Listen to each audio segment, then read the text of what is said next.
Olá, estamos começando mais um programa Tempo de Opinião. Você vai conhecer a experiência de ser inventor no Brasil e em Brasília. Para isso, nós convidamos Luiz Carlos Santos, que é inventor. Além disso, ele é consultor em propriedade intelectual. Você é inventor na área de designers de relógios. E o Nélio José Nicolai, que é inventor do BINA, do serviço 0900, do salto e de outras questões dentro da telecomunicação. Conta um pouquinho pra gente, Nélio, como é que é essa questão? O que você já inventou? Bom, eu comecei eu era funcionário da Telebrasília, né? Da Telebrasília. Na Telebrasília a gente começou a surgir com vários inventos. Foi quando antes a gente era conhecido com o famoso jargão, né, de jeitinho brasileiro. Eu não tinha noção do que era patente, do que era direito industrial. Quer dizer, qual era a atividade dentro da Telebrasília que você realizava? Eu era o responsável pela manutenção da centrais telefônicas em Brasília, né? Era chefe de divisão lá. E isso te dava a oportunidade de ficar... O Nélio fala muito, ele vai falar pra gente, da questão do jeitinho brasileiro, que acaba nem sendo tão valorizado aqui no Brasil. Então, através desse jeitinho brasileiro, dessa possibilidade de consertar as coisas, você foi descobrindo... Eu fui descobrindo que, através do conhecimento que eu tive do INPI e do que era uma patente, né?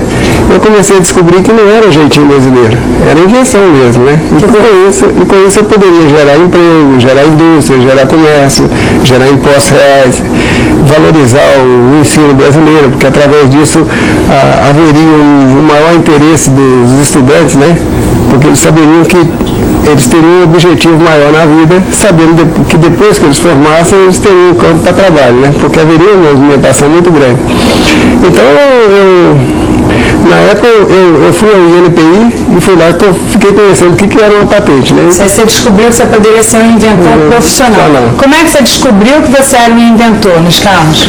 Bom, eu, na verdade, sou oriundo de uma área bem mais simples do que o Nélio. E também bastante tempo depois. Foi em 94, eu trabalhava muito com computação gráfica e sempre tive um fascínio muito grande por relógios. Deixa eu até mostrar aqui os relógios, que é um relógio premiado, inclusive, não é? Esse relógio é o seguinte... Isso é até um problema que acontece no Brasil por uma questão cultural, quer dizer, industriais e governo não dão valor ainda à patente. A gente acha que está próximo disso, a gente começa a ter um pouco mais de atenção ultimamente, principalmente com a sanção da última lei de propriedade industrial, da nova lei de propriedade industrial. E isso favoreceu um ambiente que está abrindo um pouco mais de espaço para a gente, para a criatividade. Mas ainda tem muito o que fazer. Então, voltando aqui um pouquinho, eu em 94 trabalhava com computação gráfica, também não conhecia nada de patente, e quando desenvolvi no próprio computador um relógio, na realidade eu estava olhando da cozinha, um relógio de cozinha, achei que o painel poderia girar em vez dos ponteiros, e isso ficaria uma coisa talvez até um pouco mais didática criança, para mercado de brindes, porque o relógio é o terceiro item mundial de brindes. Que é esse relógio que eu mostrei? Exato, esse é um deles. O painel é que se movimenta e... O painel que gira, não tem ponteiros, aí depois variou novas versões, com um ponteiro só de minutos, com um ponteiro de minutos a segundos, aí foram saindo novas versões. Aí eu levei para o computador e passei a desenvolver os painéis por computador. Aí em 3 dias que eu segurei essa ideia comigo, eu também tive o mesmo caminho do Nélio, quer dizer, eu fui para o INPI e aí descobri que a patente, na realidade, é um forte instrumento econômico e de desenvolvimento social, e um forte instrumento também de competitividade. Hoje a gente precisa gerar emprego e com essa filosofia também de tentar atingir o mercado, com o mercado de brindes, no caso do relógio, coisa dessa natureza, foi onde eu comecei a me envolver com a questão da propriedade intelectual. Então eu larguei a parte de desenvolvimento de sistemas, larguei a parte de computação gráfica e me dediquei mais à área de propriedade intelectual. Acho que ainda tem grande futuro no Brasil, que nós somos um país extremamente criativo. Justamente eu acho que em função das dificuldades que a gente vive, que o povo brasileiro vive, obriga que a gente seja criativo, criar alternativas, inclusive no dia a dia, na convivência, melhorar processos, melhorar produtos e coisas dessa natureza. Sim. Nélio, voltando um pouco para a questão do INPI, o que é o INPI e essa lei de patente? Como é que é a atuação para proteger a pessoa que tem inventos? O processo mesmo é é um processo assim, que foi bem elaborado, é um processo de boa proteção para o inventor. O grande problema é, por exemplo, eu tenho uma ideia, né? Então essa primeira ideia, antes de divulgar essa ideia, a primeira coisa que eu tenho que fazer é fazer o registro da patente. Então o que acontece? Eu fazendo o registro da patente é um processo demorado para sair a patente. Então normalmente, se você tem certeza que não tem ninguém que fez isso, né? Você parte para a industrialização, para a comercialização. Para ganhar em cima do produto que você criou. Esse daqui é o Bina. Deixa eu só dar uma mostradinha no Bina. O Bina é muito conhecido e tem grande utilidade, né, na vida das pessoas. Sem fazer crítica a ninguém, mas só para você conhecer a história um pouco, quando eu inventei o Bina, eu fui um pouco criticado, muito criticado, porque diziam que era um pouco de loucura minha, que isso não tinha mercado para isso, nem nada, né? Eu não fiz questão de ouvir a conversa dos outros, até por teimosia, eu levei o processo para frente, enfrentei muita coisa. Hoje, hoje no Brasil, o retorno financeiro não foi o que seria justo, né? Porque eu não consegui segurar a patente fora do Brasil. Eu fiz o registro da patente fora do Brasil, eu tive a patente nos Estados Unidos, no Canadá, no Japão, mas eu não tive condição de explorar lá fora, né? Mas mesmo no Brasil, você reclama de que determinadas pessoas fabricam o sistema que vem inventou e não te pagam nada, né? É porque existe a lei de patente, ela foi criada uma lei, mas aqui no Brasil, assim, se faz a lei, mas não se preocupa em cumprir a lei, né? Então, por exemplo, tem que haver um processo junto gerado pelo próprio INPI de conscientização das áreas jurídicas das empresas, para cumprir a lei de patente, que é um negócio fantástico. Por exemplo, você tem ideia, só voltando um pouco no assunto, quando disseram que não tinha mercado, só nos Estados Unidos, existe uma publicação, quem quiser acessar a internet vai localizar isso, existe uma centena de empresas fabricando Bina no mundo. Nos Estados Unidos, já foram vendidas até a data de hoje 15 milhões de unidades. A previsão do Bina. A previsão para o ano 2000 são de 48 milhões de unidades só nos Estados Unidos, fora os outros países todos. Você recebe por essa disseminação? Não. Nada? Não. De onde você recebe com a envio do Bina? Eu trabalho muito também assim, com o desenvolvimento de novos projetos, né? Então, por exemplo, assim, quando eu te falei que eu criei o 0900, eu não criei a sigla 0900, eu viabilizei o 0900. O sistema? O projeto do sistema do 0900 é meu. Eu tenho a patente e tudo. Agora, que eu estou falando assim, até uns anos atrás era difícil até você conseguir um advogado que te defendesse a causa, né? Agora, por exemplo, em novembro desse ano, foi feito um acordo comigo de um grupo de advogados de Brasília, de alto nível, né? E eles já estão, inclusive, uma notícia que talvez seja importante para os brasileiros, é que quem inventou a identificação no celular, que as empresas... Que toca o celular, a pessoa logo identifica quem está telefonando. Que todas as empresas multinacionais e as próprias nacionais estão dizendo que é deles, é de um inventor brasileiro. Aquele é meu. É patente minha. Então, eles podem até não pagar nada. Também chama Bina? Eles chamam de Bina, inclusive eles fazem propaganda com o nome. Você que deu esse nome Bina? Foi. Por quê? Por exemplo, assim, em telefonia, quando eu ligo para você é B. A gente classifica o assinante que recebe de B e o assinante que origina é chamado de A. Então eu fiz assim, B identifica o número de A. Ah, sim. Já me perguntaram se era nome da minha avó, se era nome da minha pessoa, mas é uma sigla assim, que explica o que ele faz. O que ele faz, é o nome da função, né? Sim. Então, por exemplo, está vendo aqui em Brasília, o primeiro processo de direito industrial.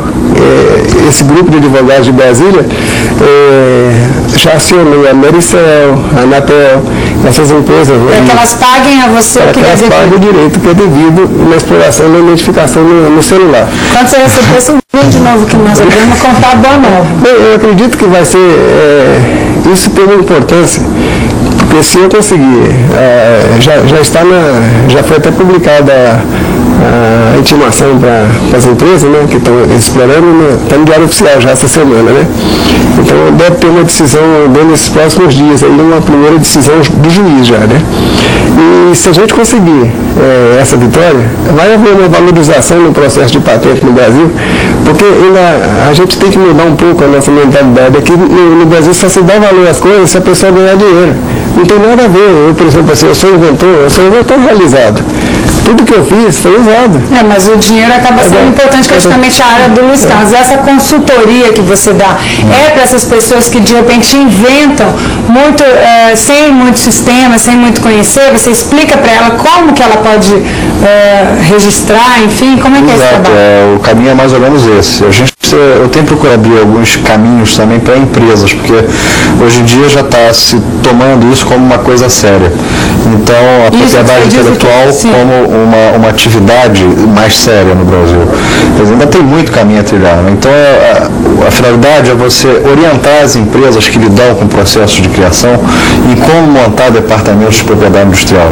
E no caso de inventores também, você procurar dar um apoio de como você deve prosseguir num processo de patente. Quer dizer, até onde vale a pena, até onde você pode, de fato, tentar um processo internacional de patente, que é o chamado PCT, Patent Cooperation Treaty, que é da OMP, etc., da Organização Mundial da Propriedade Intelectual. Mas tem como, assim, em linhas gerais, você dizer como que uma pessoa deve fazer, quais são os caminhos que ela deve trilhar? Sim, eu acho que o primeiro caminho, como o Nélio já entrou também no assunto, você tem que primeiro verificar se já não existe uma antecedência, uma anterioridade.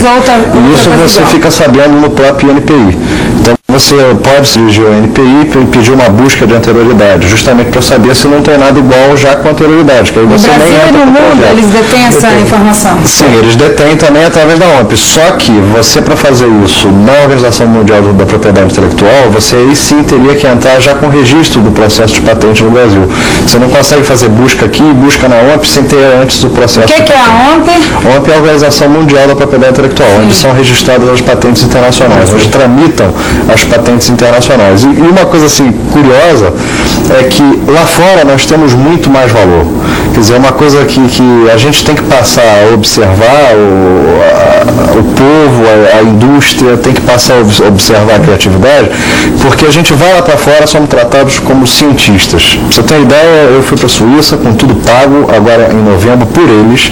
Procurei o Sebrae, não consegui apoio. O projeto foi negado no Centro de Desenvolvimento Tecnológico da UNB e depois, um ano depois, foi considerado o terceiro projeto do mundo. É um relógio que você ganhou. Exatamente, sendo o único latino-americano a chegar nas finais desse concurso internacional. E mesmo com esse reconhecimento lá fora, você ainda acha que não houve reconhecimento dentro? Não, ainda falta muito, porque aqui tem duas coisas que eu acho que atrapalham muito, eu acho que isso tem que ser dito. Existe muita inveja e muita vaidade. Quer dizer, inveja pelo lado daqueles que poderiam estar ajudando e de fato não têm o menor interesse em ajudar. E a vaidade é aquela que toca mais nesses dirigentes, quer dizer, você está se falando muito sobre uma determinada situação, ou então determinado projeto, determinada ideia tem muito caminho para seguir, mas está se perdendo nas fofocas e fala-se demais e acaba-se não atingindo os objetivos. Nélio, você quer fazer uma observação sobre isso? Era, por exemplo, assim, dentro disso que ele falou sobre o respeito que tem pela gente lá fora, né? Eu viajei pelo mundo inteiro por conta do BINA. Eu fui até o lugar mais longe que eu fui foi o Kuwait, né? Inclusive eles queriam que eu ficasse lá e tudo, foi até antes da guerra. Mas eu estive nas universidades americanas, eu tive assim, diálogos com o corpo docente na área de telecomunicações. Uma das universidades que eu entrei foi aquela de Duke, né? Lá na Carolina do Norte. O respeito que eles têm, a valorização do inventor. Por exemplo, almoçando lá com o reitor da universidade, ele está dizendo que era verdade, quando eles souberam da invenção do BINA, eles não acharam que poderia ser de um brasileiro, né? Porque o BINA não é um pegador de trote, o BINA é um projeto muito maior, que você vê que se começar a desdobrar no que você pode fazer, as vantagens que ele tem, você vai entender que é um projeto muito amplo, né? Então ele disse assim pra gente, né, que era gozado. eles não achavam que era daqui. Mas que depois que eles conversaram, o corpo docente lá conversou comigo, né, que eles tinham certeza que nós era capaz de fazer aquilo e muito mais. Que a capacidade criativa do brasileiro é uma coisa de doido. Que é aquilo que a gente falou anteriormente, justamente o jeitinho brasileiro, que ele traduz em capacidade criativa. Eu, por exemplo, assim, desde a época que tinha aquele secretário de educação aqui, ele foi até senador, era um baixinho que já morreu, né? Eu tive com ele lá quando ele era secretário de educação em Brasília. Eu me ofereci. Eu tive com ele, eu me ofereci para ele. Falei, olha, eu não tenho didática para dar palestra, mas se me treinarem, eu posso ir nas escolas secundárias, nas universidades, porque, por exemplo, quando eu chego, que as pessoas, por exemplo, chego nele, quase ninguém conhece, mas falar aquilo ali é todo mundo, todo mundo quer conversar, quer conhecer. E o que você teria a dizer para a escola pública, no caso? Eu teria para mostrar para a pessoa o que é o ensino. Entendeu? Como é que a gente... Para que serve o ensino e o que acontece depois que você sai da escola? A minha formação não é curso superior, eu tenho um curso técnico. Eu era um jogador de futebol profissional, eu era jogador de Cruzeiro em Belo Horizonte. Talvez aqui no Brasil, ou seja, porque aqui assim, eles dão muito valor quando você estuda, né? Você fala, ele vai formar para arquiteto, para engenheiro e largou para jogar bola, para cantar. Todo mundo acha que não era valorizado. Eu fiz ao contrário, eu era jogador profissional e larguei para estudar. Eu entrei no primeiro ano que chama hoje quinta série, eu entrei com 21 anos de idade. Eu formei com 28 anos de idade no curso técnico. E comecei a trabalhar com 28 anos de idade. Não deu para me fazer engenharia, mas eu acho assim, o país precisa muito mais de técnico também, né? Então assim, o país precisava me sentir um curso. Você acha importante que a escola dê valor à formação técnica do aluno também, além de utilizar só a questão da universidade? Só para te contar um caso, porque eu acho interessante, eu parei de estudar bola e fui estudar por causa do exército, né? Eu fui servir o exército, quando eu era jogador, eles tiravam a gente, você não precisava servir, eu simplesmente servia o exército. Quando eu entrei para o exército, eu tenho uns 3 meses que eu estava lá dentro, abri uma inscrição para curso de cabo, né? Aí foi todo mundo fazer a inscrição e eu fui também. Quando eu cheguei lá, na fila, me pediram o curso ginasial. Chamava o curso ginasial da época. Eu disse, eu não tenho isso não, né? Aí o cara disse, você não pode escrever. Aí na minha cabeça eu pensei, eu não ia servir nem para cabo do exército, né? Então eu resolvi estudar. Eu achei que eu estava no caminho errado, né? Porque, por exemplo, a profissão de jogador é uma ilusão. O país não devia tanto incentivar. Eu adoro esporte, adoro ver esporte, mas eu achava que o incentivo ao esporte devia ser bem medido. Às vezes você não é um jogador de futebol, pelo menos profissionalmente, agora você não inventou. Aqui no Distrito Federal, existem muitas pessoas trabalhando com invenções, você que atua com essa consultoria? Tem um número bastante expressivo, né, eu diria, assim. É lógico que o mercado melhor, assim, o número maior de inventores estão enfocados em São Paulo, né, porque é onde tem o maior número de indústrias e você tem um parque industrial mais desenvolvido. Então, o maior número de inventores está em São Paulo, depois no Rio. Agora, o que me surpreendeu é que eu fui convidado, inclusive, para ser palestrante do INPI, e fiquei sabendo, como dado do próprio INPI, que Brasília está em 5º lugar no número de pedidos de patentes no Brasil. De pedido, mas não chega a finalização no sentido de... Exatamente. Agora, para chegar ao mercado é uma dificuldade, porque a gente não tem apoio, quer dizer, o próprio governo local, que tem como preocupação, mas parece que fica só no discurso, gerar emprego, a gente não vê essa iniciativa de fato funcionando. Sim. E o que o Nery falou é uma coisa fundamental sobre essa questão da educação. Eu também não tenho curso superior. E isso lá fora, nos países mais desenvolvidos, a gente é tratado basicamente como cientista, nunca sequer me perguntaram, nem nos Estados Unidos, nem na Europa, se eu tinha curso superior. Pelo contrário, eles só querem saber daquilo que você produziu. E aqui a gente encontra muita resistência, principalmente do meio acadêmico. Sim, porque é onde se encontram cientistas reconhecidamente cientistas. tem grande fatia, vamos dizer assim, dos poucos recursos da ciência e tecnologia, que não são tão poucos assim. O Brasil investiu no último ano 1,5% do PIB em ciência e tecnologia, onde 55% desses valores, que giram em torno de 2 bilhões de dólares, foram investidos em avanço do conhecimento. Para quê? Para você chegar na Organização Mundial da Propriedade Intelectual, onde controla as patentes, o Brasil pediu 51 patentes no ano de 96, patentes internacionais. Quer dizer, então é um absurdo. Exige um completo desequilíbrio entre o investimento dos recursos que existem para a ciência e tecnologia e essa geração de conhecimento, essa produção do conhecimento, que está sendo, não é que ela não existe, ela existe. Inclusive, não que a gente esteja desvalorizando a universidade, muito pelo contrário, a universidade tem que ser fortalecida, mas ela tem que ser mais aberta. A universidade ela tem que passar a aceitar projetos que vêm de fora, mesmo que sejam desenvolvidos tecnicamente, você diz que não está no mesmo nível de... Então, se houver valorização, e não academicismo, mas a valorização do meio técnico desde o primeiro grau, está valorizando aquelas crianças que têm uma vocação para a criatividade, para a questão das artes, que também não é só a questão da patente, é a questão de saber escrever, é a criatividade como um todo. Então, se houver essa valorização desde o ensino básico, nós vamos ter grandes cabeças no futuro, sem que necessariamente essas pessoas só possam ser valorizadas se tiverem diplomas. Isso daí, para a gente, é um outro fato que prejudica muito o desenvolvimento do próprio país. Quer dizer, nós estamos, hoje, a patente, é importante que se frise, que hoje no mundo inteiro é um instrumento fortíssimo nos países mais desenvolvidos, não é o caso ainda do Brasil, mas é um instrumento fortíssimo de competitividade. E falando ainda dessa questão de escola e invenção, tem a FECITEC aqui no Distrito Federal que acaba promovendo a invenção daquela pessoa que está no primeiro e segundo grau, que está estudando, para mostrar os seus inventos, né? Quer dizer, é já um caminho. Como é que você avalia? Você conhece a FECITEC? Não. Você conhece? Sim, nós já tivemos até há 2 anos atrás, eu fui coordenador de um programa dentro do Instituto de Ciência e Tecnologia, que é um dos que promove a Feira de Ciência e Tecnologia.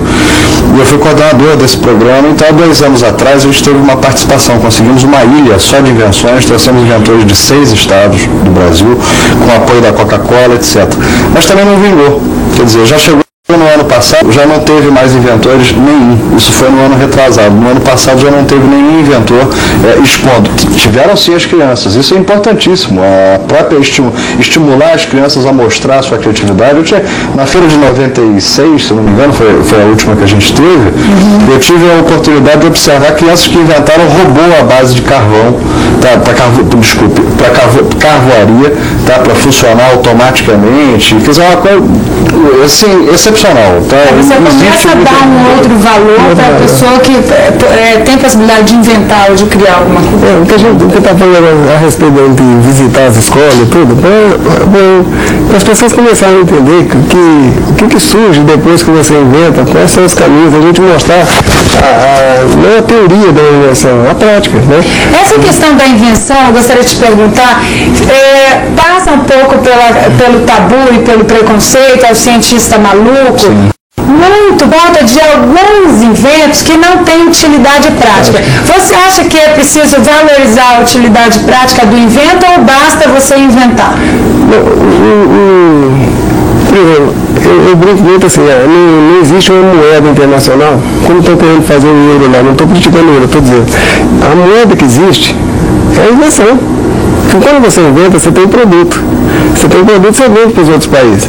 Então, por exemplo, assim, quando eu falei com você quando eu fui à feira, é que eu participava de feira no começo, né?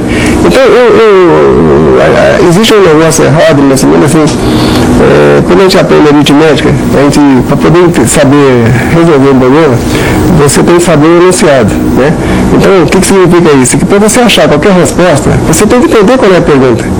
Então, por exemplo, assim, vamos supor que o Luiz estão falando alguma coisa sobre patente, sobre coisa e tal.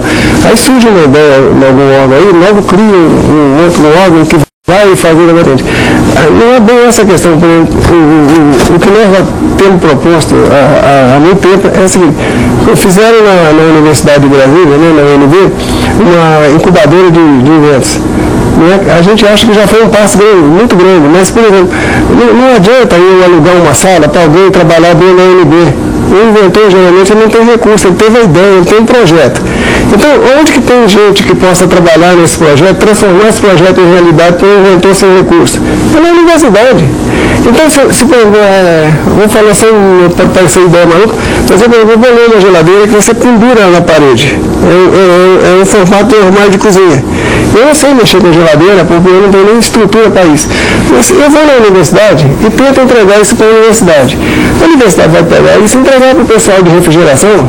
Os professores vão se desenvolver muito mais, entendeu? Porque nós temos professores no Brasil que são fantásticos. Mas teoricamente não tem a prática. Os alunos saem com muita teoria e sem prática. Se eles pegassem os inventos que a gente faz, quando eu falo a gente, os inventores brasileiros, que são os meus, e desenvolvessem esse produto, transformassem num produto para ser industrializado, a universidade ganharia financeiramente, o inventor ganharia financeiramente, os alunos ganhariam, a indústria ganharia, todo mundo ganharia, mas transformando ideias em produto. Mas é muito da luta de vocês é fazer essa ponte funcionar entre os técnicos, cientistas que trabalham com eventos e a universidade que pode transformar em prática o que vocês têm em termos de teoria. O Luiz Carlos, recentemente, está há pouco tempo trabalhando num programa que vai justamente mostrar o que é ser inventor, falar de inventos. Fala pra gente desse programa, desse projeto. Na verdade, é a minha última invenção, vamos dizer assim, é um programa de televisão de meia hora, uma vez por semana. Nós já estamos aí começando as negociações com patrocinadores e com as TVs que podem veicular esse programa. E, na realidade, é um programa que foca muito áreas de inventos das áreas sociais, justamente educação, saúde, segurança no trabalho, segurança no transporte, preservação do meio ambiente, biotecnologia. Agora, por que aí as pessoas me perguntam, por que você enfocou isso? Porque são áreas que não têm resistência. Porque se eu for botar tudo quanto é invenção aqui no Brasil, eu começo a ter resistência de todos os segmentos. Eu começo a ter resistência, às vezes, até do próprio governo, começo a ter resistências de segmentos da indústria. Então, eu tive que focar no projeto desse programa. As coisas que são inventadas nessa área. E produtos que estão chegando, porque a minha vontade era mostrar produtos que também estão para chegar, né? Não aqueles que já estão, não só aqueles que já estão. Mas a gente encontra essas resistências ainda no Brasil que tem que ser vencidas. Como no caso da geladeira, é uma questão cultural. Ainda não foi o que eu queria só completar é o seguinte, quando a gente fala, se ele fez aquela pergunta sobre o que a gente queria mostrar, é porque até um ponto de desmistificar o que é gênio, né? Porque, por exemplo, quando a pessoa fala assim, o inventor, ou ele leva muito para o lado do chamar a gente de doido, ou ele leva muito para o lado de querer endeusar a gente, né? E a gente quer mostrar é que é o seguinte, quando se inventa, não existe trabalho individual. Entende? Uma coisa é a ideia, outra coisa é o desenvolvimento, outra coisa é a industrialização. Então, é um trabalho de equipe. É um trabalho de equipe. Nós queremos, inclusive, assim, conscientizar o investidor brasileiro, né? Que, por exemplo, investir é você pegar um produto, colocar dinheiro e aguardar um retorno no mínimo em 2 anos, que é o que todo país faz. Aqui no Brasil, os investidores ainda pensam como aplicador. Ele pensa que ele vai botar um dinheiro amanhã e que já quer tirar hoje, né? Então, o que a gente está querendo é conscientizar o pessoal dessas coisas, das vantagens que tem isso para a cidade, da vantagem que tem isso para o investidor.